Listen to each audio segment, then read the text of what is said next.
पैदा हुए, वहाँ आपका बचपन गुजरा, वहाँ से दुनिया के इस तरक्की याफ्ता शहर, रोशनियों के शहर पेरिस तक का सफ़र, और सिर्फ सफ़र नहीं, यहाँ पर आकर एक कामयाब बिजनेसमैन बनना और बड़े बड़े डेलीगेशंस को बुलाना, बड़े बड़े लोगों की दावतें करना, महंगी तरीन जगहों पे बैठना, कैसा महसूस करते हैं? देखिए जी, ये बस तो एक कुदरत का निज़ाम है। और मैं इस बात पे बिलीव करता हूँ कि कहीं ना कहीं किसी न किसी की आपको दुआ लगती है। और मैं समझता हूँ कि मेरे माँ बाप की, बुज़ुर्गों की दुआएं हैं। तो मैं समझता हूँ ये कुदरत का निज़ाम है।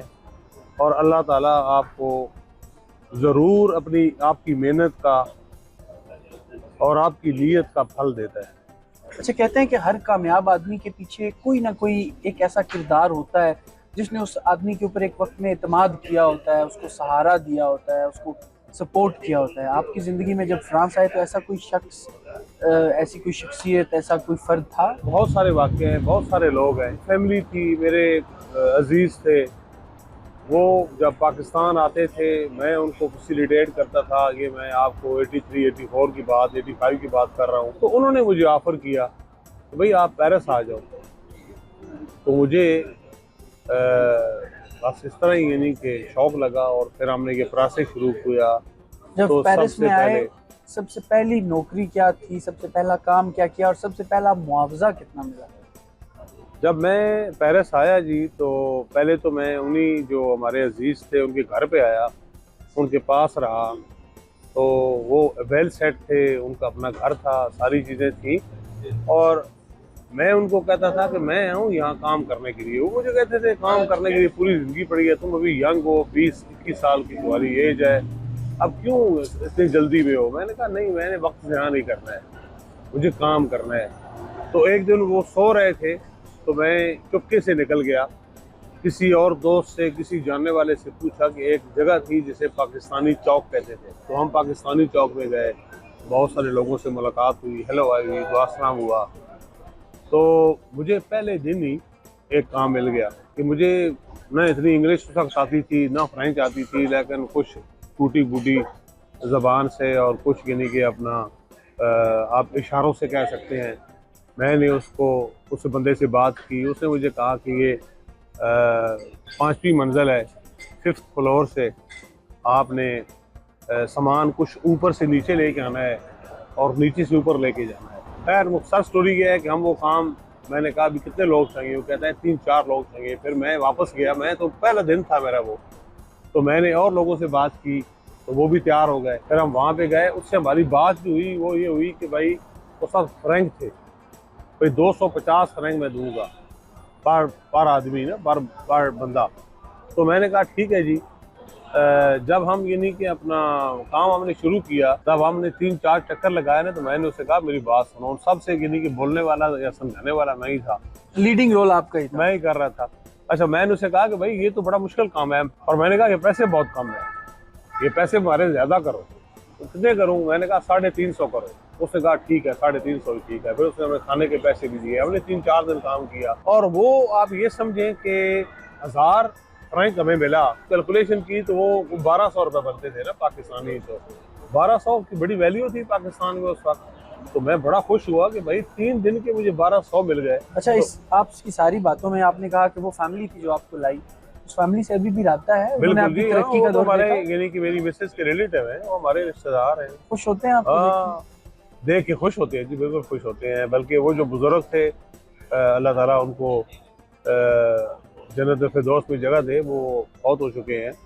और हमारे बहुत बड़ा बड़ा उन्होंने मुझे हेल्प आउट किया, बड़ा उन्होंने मेरा ख्याल रखा। फिर मैंने अपना सफ़र शुरू किया। फिर मैं जब उसी दिन भी मैं वापस आया तो उनको ये मैं खबर बताई कि मैं इस तरह चला गया। वो मुझे ढूंढते रहे, सुबह जब उठे तो मुझे ढूंढने लगे कि ये बंदा गया किधर है।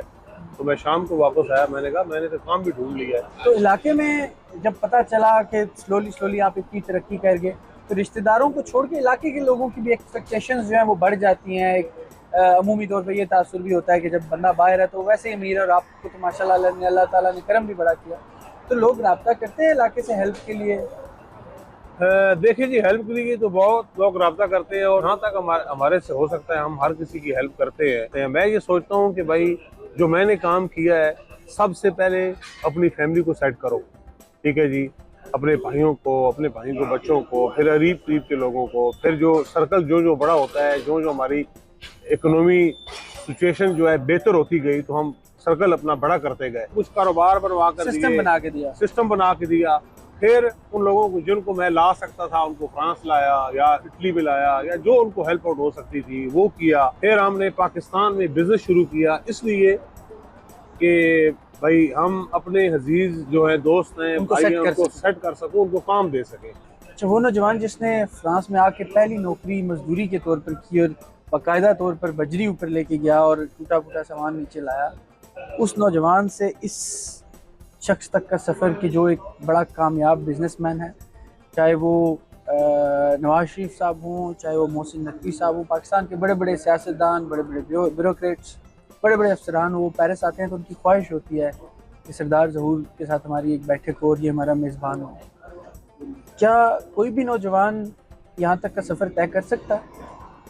मैं समझता हूँ जी कोई मुश्किल नहीं है। टारगेट को अचीव करने के लिए आपका मोटो होना चाहिए और आपका पुख्ता इरादा होना चाहिए। बहुत सारी सीढ़ियों पे जब बंदा पाँव रखता है तो फिर बंदा फिसल जाता है। जब मैंने ये बिजनेस भी शुरू किया ग्रोसरी का, तो मैंने देखा कि भाई मुझे, अगर मैं कहीं पे जॉब कर रहा था, कुछ छोटा मोटा बिजनेस कर रहा था, 5-6 हज़ार यूरो अगर फर्ज करो मैं वहाँ से अर्न कर रहा था, तो मैंने कहा कि मेरा टारगेट ही होना चाहिए कि एटलीस्ट मुझे उतने पैसे मिलने चाहिए जो मेरी ज़रूरत है, वो पूरी होनी चाहिए। उसके बाद मुझे अपने बिजनेस को टाइम देना चाहिए। तो फिर हमने वो ही किया। हम बीच में नशेबो फराज आते रहे, मसाइल भी आते रहे, लेकिन हम उनका सामना करते रहे। हम कंटिन्यू स्टिल उसी जगह पे रहे और उसी जगह हम काम करते रहे। तो आज अल्लाह की मेहरबानी है कि हम कहीं पे पहुंच चुके हैं, लेकिन हमारा ये टारगेट ये नहीं है, हमने बहुत आगे जाना है इंशाल्लाह, और वो हमारा सफ़र जारी है इंशाल्लाह। कारोबारी ज़िंदगी में तो बड़ी कामयाबियाँ आपने समेटी और एक के बाद एक कामयाबी, नशेबो फराज भी आए, लेकिन उसके बावजूद आपने सफ़र जारी रखा। ज़ाती ज़िंदगी में कोई नाकामी, प्यार में कोई नाकामी, किसी और तरह की कोई नाकामी का सामना करना पड़ा? अच्छा देखिए जी, ये भी यानी कि मैं समझता हूँ ये बंदे के नेचर की बात है और उसकी यानी कि एक ज़िंदगी का जो स्ट्रक्चर होता है ना, उसके हिसाब से वो आगे चलता है। मेरा जो हॉबी है वो बिज़नेस है, वो आगे बढ़ना है। स्टिल आज भी अगर देखें हमारा बिजनेस यूके में भी चल रहा है, इटली में भी है, फ्रांस में भी है, पाकिस्तान में भी है। तो आज भी मेरी मिसेज मुझे कहती है कि भाई आप जब खाने पे बैठते हो तो आप प्रॉपर टाइम अपने खाने को नहीं देते हो। मैंने कहा भाई ये जो टाइम है ना हमारा, ये सिर्फ खाना खाने के लिए नहीं है, ये टाइम हमारे पास अल्लाह का दिया हुआ दी हुई एक अमानत है। इसको हमने प्रॉपरली और सही ईमानदारी से यूज़ करना है। हमने इसे टाइम को ज़ाया नहीं करना है, इसे यानी कि वेस्ट नहीं करना है। तो मैं यानी कि कोशिश करता हूँ कि मुझे जितना भी टाइम मिले ना, मैं उस तको-दो में रहता हूँ कि भाई मैंने बिज़नेस कैसे बढ़ाना है, अपना सर्कल कैसे बड़ा करना है।